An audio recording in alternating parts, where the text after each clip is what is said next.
बिस्मिल्लाहिर्रहमानिर्रहीम। इय्याका नअबुदु व इय्याका नस्तईन। अस्सलाम वालेकुम। आप सब दोस्तों को अपने इस चैनल अर्ज़ मुक़द्दस पे खुशामदीद कहता हूँ। वक़ार ज़का का नाम तकरीबन ज़्यादातर पाकिस्तानी जानते हैं। जो भी यूट्यूब या सोशल मीडिया इस्तेमाल करते हैं या जो टीवी शोज देखने के शौकीन हैं वो ज़रूर वक़ार ज़का को जानते होंगे। वो एक टाइम पे एक काफ़ी मशहूर टीवी शो करते थे। उसके बाद फिर उन्होंने टीवी शो छोड़कर क्रिप्टो करेंसी में आ गए। इस फील्ड में जब वो आए तो बकौल उन्होंने बहुत ज़्यादा तहकीक की, इसमें उन्होंने बहुत ज़्यादा इन्वेस्ट किया। फिर उन्होंने बाकायदा अपना एक स्टाफ रख कर इस पे प्रॉपर काम शुरू कर दिया और मीडिया को छोड़ दिया। सोशल मीडिया, यूट्यूब पे, फेसबुक पे उनकी वीडियोस वक्तन फ़वक्तन आती रहती थी। कभी वो किसी टॉपिक पे होती थी, कभी किसी टॉपिक पे, लेकिन ज़्यादातर वीडियोस उनकी क्रिप्टो करेंसी के बारे में आनी शुरू हो गई। जनवरी 2022 मतलब कि इसी साल का जो जनवरी था, उसी में इमरान खान साहब को वक़ार ज़का ने ऑफर की कि आप अगर मेरे साथ कोई कॉन्टेक्ट करें या मुझे अपने साथ शामिल करें तो मैं पाकिस्तान का कर्जा कुछ अरसे में ख़त्म करवा दूंगा। मतलब कि उनका कहने का मकसद ये था कि हुकूमत पाकिस्तान बाकायदा तौर पर क्रिप्टो करेंसी को लीगल करार दे और उस पर इन्वेस्ट करे। तो इमरान खान साहब की जो हुकूमत थी, अब तो तकरीबन सब लोगों को अंदाज़ा हो गया कि वो बहुत ज़्यादा मजबूरी में हुकूमत कर रहे थे। मतलब कि हर तरफ उनको रोकने वाले और उनको टोकने वाले लोग बहुत ज़्यादा थे, उनके साथ चलने वाले लोग बहुत कम। यही वजह थी कि इमरान खान साहब अपनी हुकूमत में कोई भी रिस्क लेना नहीं चाहते थे। उसकी वजूहत ज़ाहिरी तौर पर यही थी, वो किसी किस्म का फैसला करने की पोजीशन में नहीं। फिर वो जो उन्होंने पाई पाई करके पैसे इकट्ठे किए, वो कैसे किसी को ऐसे ही बगैर ट्रस्ट के दे दे, तो ये सारी चीज़ें थी। तो इमरान खान साहब ने मुबैना तौर पर मतलब कि वक़ार ज़का के बकौल ही इनकार कर दिया। और न सिर्फ इनकार किया बल्कि FIA को वक़ार ज़का के पीछे लगा दिया गया। उस पर वक़ार ज़का की वीडियोस पड़ी हुई हैं इंटरनेट पे, उनकी अपनी ही यूट्यूब चैनल पे, तो वो आप जाकर देख सकते हैं। उन वीडियोस में वक़ार ज़का ने इमरान खान साहब को काफ़ी बुरा भला कहा और काफ़ी इनका लड़ाई झगड़ा रहा। मतलब कि ऐसे ही समझ लें कि अच्छा खासा इनका झगड़ा था और वक़ार ज़का ने इमरान खान साहब को बहुत ज़्यादा धमकियाँ दी थी। ये वही वक़ार ज़का है जो क्रिप्टो किंग कहलवाना पसंद करता है। तो खैर ये एक पुराना तारफ था वक़ार ज़का का। खैर ये सारी तमीद बांधने का और इतनी सारी बातें करने का और वक़ार ज़का का पूरा बायोडाटा खंगालने का मकसद ये था कि रात को मेरे भांजे ने मुझे एक वीडियो शेयर की जो वक़ार ज़का की थी, और उसमें वक़ार ज़का आजकल जो कि अमेरिका में शिफ्ट हैं, वहीं रिहाइश है उनकी। तो वक़ार ज़का साहब उस वीडियो में बता रहे थे अमेरिका में जो पाकिस्तानी कम्युनिटी है वो पाकिस्तान में इन्वेस्ट करना चाहते हैं, लेकिन वो कहते हैं जी कि पाकिस्तान में अगर इमरान खान की हुकूमत आएगी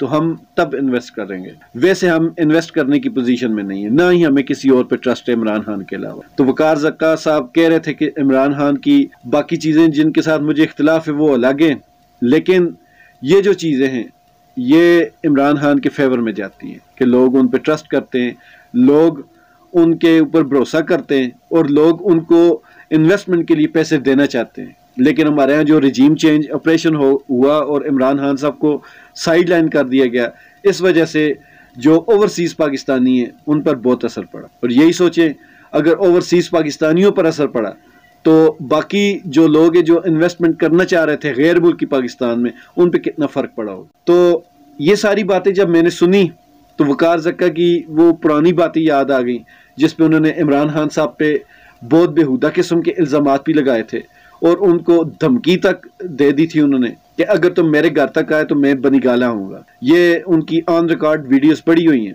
तो वो वक़ार ज़का आजकल इमरान खान साहब के साथ मीठा क्यों हो रहा है या उनकी तारीफ़ें क्यों कर रहा है, उसकी वजह सिर्फ और सिर्फ यही है कि अब जितने भी ये जो बरसाती मेंढक थे जो मौका पड़ने पर सारे अंडरग्राउंड हो जाते हैं और जैसे ही देखते हैं कि अब मतलब और मौका है तो वो फौरन बाहर निकल आते हैं। ये भी उन्हीं में से एक है, उन्हीं हज़ारों में से एक है जो अब देख रहे हैं कि इमरान खान साहब आगे उनकी हुकूमत आने वाली है, आगे उनके पास पावर होगी, तो ये उनकी तारीफें शुरू कर रहे हैं। वक़ार ज़का जैसे लोग पाकिस्तान में हर सतह पर पाए जाते हैं। मेरी खुद की नज़रों में ऐसे लोग हैं जो जब इमरान खान साहब को ज़रूरत थी तब वो घरों से नहीं निकलते थे, लेकिन अब जब देखा कि पंजाब में फिर से इमरान खान साहब की हुकूमत बन गई तो वो सारे के सारे इमरान खान साहब के नारे लगा रहे और इमरान खान साहब के बहुत ज़्यादा जयाले बनने की कोशिश कर रहे हैं। तो ये तो एक साइड की बात हो गई, लेकिन वक़ार ज़का एक नाम है, लोग उनको जानते हैं, उनको चाहिए कि वो अपने बयानात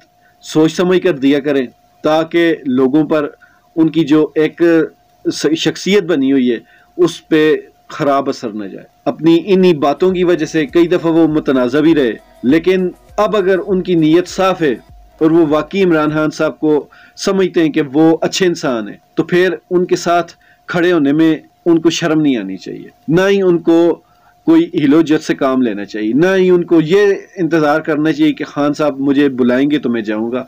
अगर वो चाहते हैं कि वाकई पाकिस्तान का फ़ायदा हो, तो जो बंदा पाकिस्तान का फ़ायदा सोचता है फिर वो अपने नाम का नहीं सोचता। आप वाकई में अगर पाकिस्तान का फ़ायदा करना चाहते हैं तो फिर ये ना देखें कि इमरान खान साहब आपको बुलाएगा नहीं बुलाएगा, आप जाएं और उनसे मिलें और काम करें। लेकिन अगर बाकी लोगों की तरह आपकी नीयत भी सिर्फ अपने मुफाद तक है, अपने नाम और शोहरत तक है, तो फिर मुझे माजरत के साथ कहना पड़ेगा कि आप भी उन्हीं बरसाती मेंढकों की तरह हैं। वो एक कहावत है कि गांव बसा नहीं और लुटेरे पहले आ गए। तो अब जिन जिन लोगों को इमरान खान साहब में कशिश महसूस हो रही है और उनकी नीयत सिर्फ अपना मतलब और मुफाद निकालने की है, तो मेरी उनसे दरख्वास्त है, बराए मेहरबानी इमरान खान से दूर रहिए, क्योंकि अब अवाम ने इमरान खान साहब के ऊपर बहुत सारी तवक्कुआत रखी हैं, इस वजह से वोट दिया है। और इस बार अगर इमरान खान साहब ने किसी का लिहाज किया या किसी को फेवर देने की कोशिश की, तो ये अवाम उनके पीछे से हट जाएगी। क्योंकि इमरान खान साहब पहले हम ये समझते थे कि उनके पास पावर अथॉरिटी नहीं थी,